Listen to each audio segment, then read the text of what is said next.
Welcome to why you should care about limnology. You. Yes, you. What is limnology? It's not the study of liminal spaces. Limnology is limnology. It's the study of inland waters, so lakes, rivers, and ponds. You can think of it as oceanography's little brother. Pat, pat. Rivers are fast flowing and usually move from high ground to low ground. Lakes are my personal favorite. They're flowing and generally quite large. In Canada, we have the Great Lakes, which are huge. The only reason they're not known as inland seas is because seas are made of salt water, while the Great Lakes are freshwater. And lastly, we have ponds, which are still small and shallow. I read this book one time in Oxford's A Very Short Introduction to series, which is a great series, by the way. In the book, the author defined a pond as a body of water that freezes all the way through.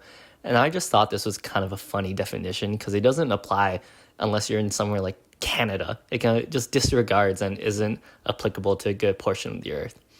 But that's what limnology is. But let's get back to why you should care about limnology. For one, because nature. Think about the last time you went camping with friends, sitting by a lake, roasting marshmallows, maybe paddling out on the water in a canoe. Those moments are special. They connect us to the world in a way that nothing else can. A healthy lake or river is more than scenery. It's part of the experience that makes those memories so magical. But it's not just the memories. A healthy ecosystem can give us other things too, like fish that grow up into delicious sushi. And let's not forget, we all need clean, fresh water to drink. I drink that shit with both hands, like a 6-year-old who can't pour it for themselves, so they have to chug it because they don't know the next time they'll be able to be hydrated again. Now, this is the opposite of healthy. This is Lake Erie, one of the Great Lakes, and what you're looking at is an algal bloom.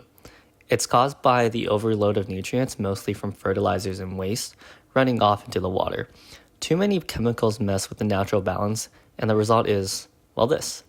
Studying limnology helps us understand what causes these blooms, how to prevent them, and how to fix them when they happen.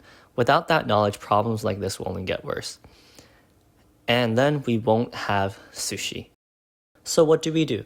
Maybe we could shove piles of cash into research organizations so they can fix the problems that arise in our chaotic Anthropocene. Or we can better advocate for better government mandates to hold companies accountable.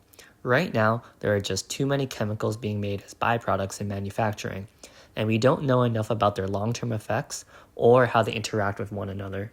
That said, scientists do some things. There are a lot of complicated processes going on inside a water column. There's large-scale circulation, which mixes nutrients and chemicals throughout, plenty of biological effects going on in every organism, from microorganisms like phytoplankton that do a lot of work in absorbing carbon dioxide in the air, to fish foraging and hunting to grow up and ultimately become delicious sushi. But the effects complicate further. There are many temporal effects affecting inland waters throughout the year.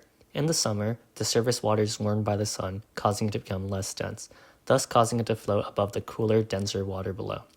In the fall, as air temperatures decrease, the temperature differences in the water decrease along with it, allowing the water column to mix.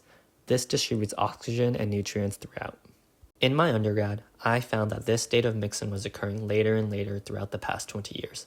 This was due to climate change. Many people think climate change and global warming are synonymous, but that is not the case.